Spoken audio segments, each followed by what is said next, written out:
It's just so stupid.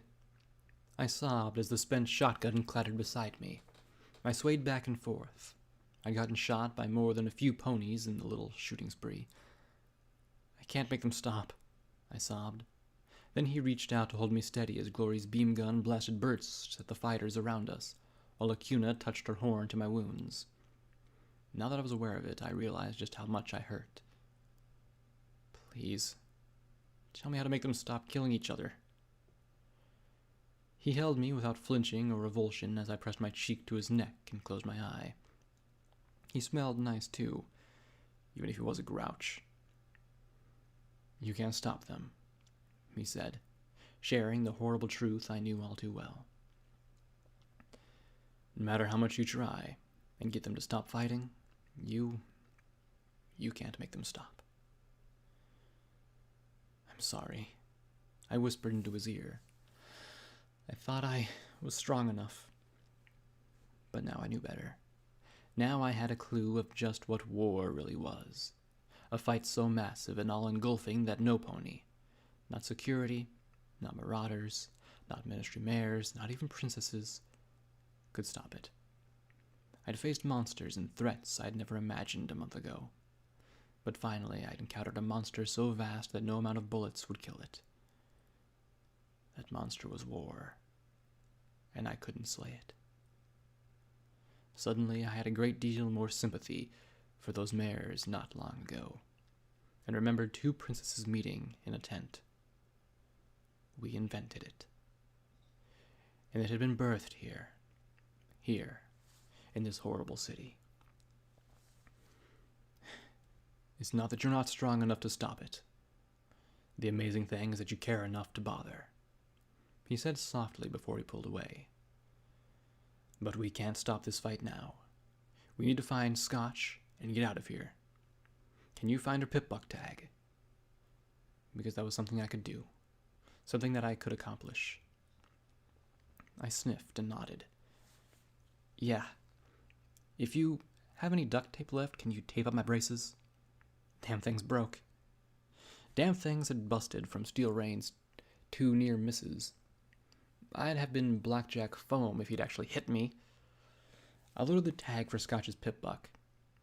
Don't think about what you almost did. Don't stop. Just get Scotch tape and get out of here. And then I looked at the shotgun and hesitated. I'd almost blown my friend's head off. Would I be safe with it? Would they be safe if I had it? As if reading my mind, he scooped up the weapon and pressed it to my chest. Take it. Just stay with it, okay, Blackjack? If you lose yourself, we're all lost. Yeah, right. Good point, I said as Lacuna finished her healing. The purple alicorn looked as though she'd been put through the ringer. Apparently, even alicorns had magical limits. The pip-buck tag was to the northeast, back at the fire station. A good place for cover. I looked at my duct-taped limbs. This was rapidly approaching pathetic. Let's get her. Quick. Together we kept as low as possible, as I click-clacked my way back towards the building. The roof was on fire. There was something ironic about that, I thought. Get her out. Get out. Don't get dead. And get north to talk to Crunchy Carrots and stop this insanity. There. That was a plan that I could do. I pulled my head together as we moved through puddles of burning chemicals.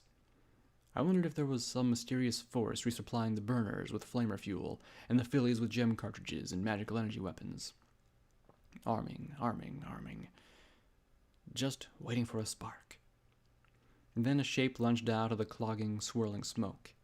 It was all fangs and claws, and a great stabbing tail.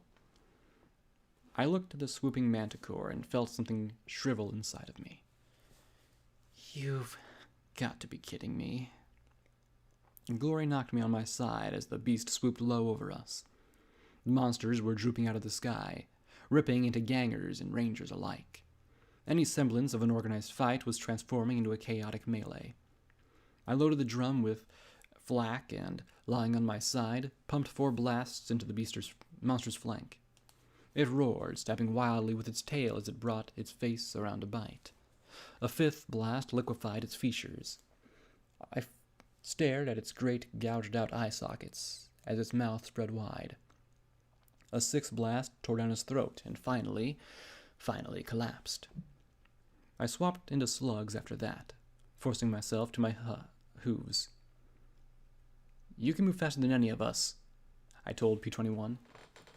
Get in, get her out. Right. Then do you want me to set off the bomb? He asked. I blinked in confusion. Maybe I had more brain damage than I thought. He waved his hoof at the building. The bomb! The great big honking bomb we left in there? Are you saying nothing works? I gaped back. He rolled his eyes. Do you really think I'd rig something up like that and leave the detonator in their hooves? Right. Because he was a smart pony. He gestured to a detonator that he had taped to his forehoof.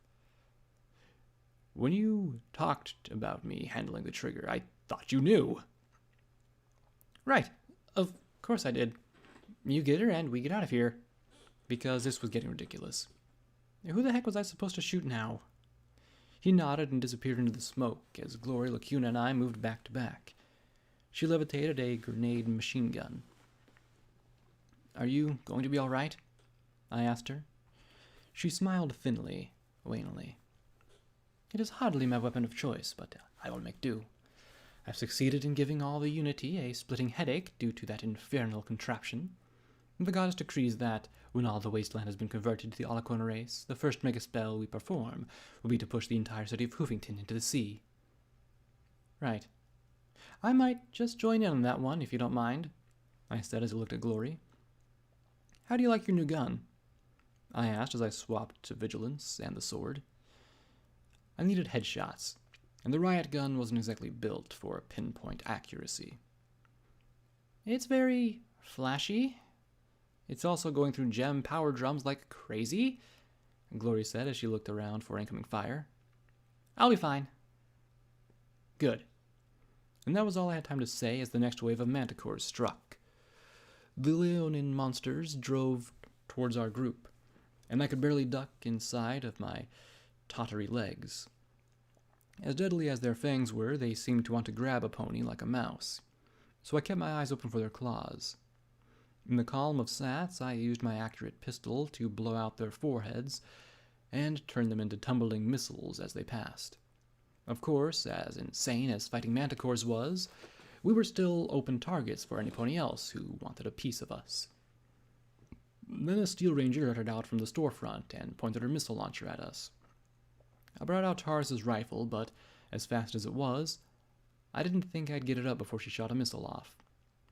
I opened my mouth to yell to take cover with a glittering steel-armored pony dropping down upon the Ranger.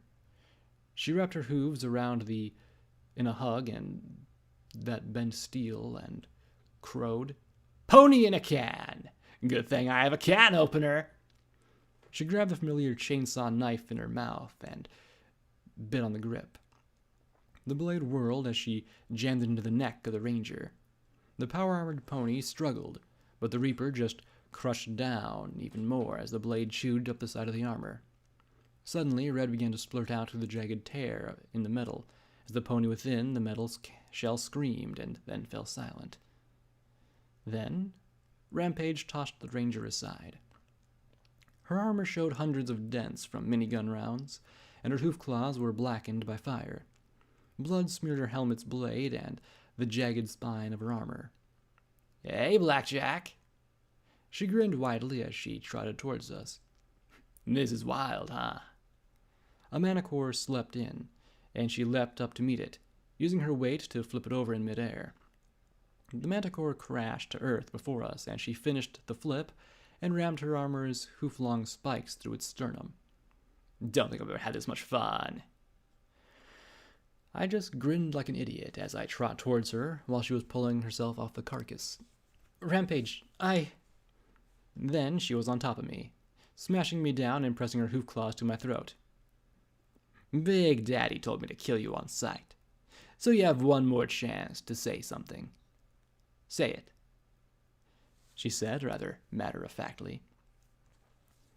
"Get off her now," Glory shouted, as she brought the battening laser to bear. Or, I'll give you another childhood. Right. I'll get to you in a second, Turkey. This is between me and Blackjack. She looked down at me. Well? I closed my eyes shut and said, I'm sorry. You were right. She didn't tear out my throat, so I continued. We should have helped Scotch through it. I shouldn't have tried to shelter her. Rampage sighed softly as I looked up into her pink eyes. Then she thumped my head softly. Technically, I'm only supposed to let you live if you agree to fight for us. But I'm really lousy at following orders like that. She climbed off and helped haul me to my feet. You look like shit, Blackjack. Appropriate. I feel like shit, I replied as I stabilized my wobbling legs, looking around. Where the hell did all these ponies come from? Are you serious? She asked, a little smirk. You don't think the Big Daddy's only big and with the Hoovington gangs, do you? Soon as the fighting got serious, he called in favors across half of Equestria. More coming west every day. This is the great stomp in the history of the wasteland, and Rangers are finally getting everything they deserve. It's wonderful. Then she pointed at the dead manticore. These are a bit much, though. Gangs from all across Equestria. It's insane. Why? What the hell are they coming for? What? It's not like we are the only ones. A contingent of Steel Rangers arrived by boat this morning from Trottingham. There's fighting in the south with the Pecos in flank against zebras out of the Badlands. Red Eye's forces are picking fights with the Society ponies. I'm amazed the Enclave and Collegiate haven't started shooting. Hell, the only part of the Hoof that isn't crazy is the Northwest. And that's because I gassed my stable, preventing the Overmare from leading a cannibalistic crusade across the Hoof. It's not a coincidence, I muttered weakly as I looked around at the fire and smoke. I get EC 1101 out of the stable 99 and suddenly everything explodes. It can't be a coincidence. Well, it's not just here either. Apparently the Rangers are stomping some stable outside Ponyville. There's war in Philadelphia. Red Eye has its armies that's moving in around 10 Pony Tower. All of Equestria is going nuts. It's amazing. Rampage said with a grin, then looked to the side. Hold on to that thought, Blackjack. And she crouched and leapt on the back of a manticore, savaging 3 unarmored ponies. At least we can trust the Enclave to stay out of it, Glory said as she coughed. There's no way they'd stick their wings into this mess. I gave her a skeptical look, and she said stubbornly, No pony up there would be dumb enough to mess around with things on the ground right now, okay? But she still looked worried. The Enclave might not do anything against the surface, but what about against its own? I looked towards the firehouse. This was taking too long. Had something happened to Scotch? Had they gotten caught? Killed? My mane crawled with the possibilities. Right between my shoulder blades. Maybe I was being paranoid. Maybe I'd finally cracked. But I flopped over to the side. For a second, I felt like a complete idiot. And then, the monster pony swooped by over me. The mare's scorpion tail glanced off my barding as she flapped her bat wings wildly. Then she dug her claws into the asphalt as she slid to face me. How'd you hear me coming? She asked, her tail stabbing at the torn-up street, her blue eyes glaring at me as she bared her fangs. Oh well, at least I can finish this. I held myself to my feet. Yeah. Let's end this, Jetstream, I said, as I looked at the tawny combination of pony and manticore, not taking my eyes off her for 4 more manticores landing around us. Then she blinked, her blue eyes in confusion. Jetstream? Suddenly she burst out laughing. I'm not Jetstream. I blinked. Well, aren't you? Had Sanguine altered her memory? Had the fusion megaspell robbed her of her identity?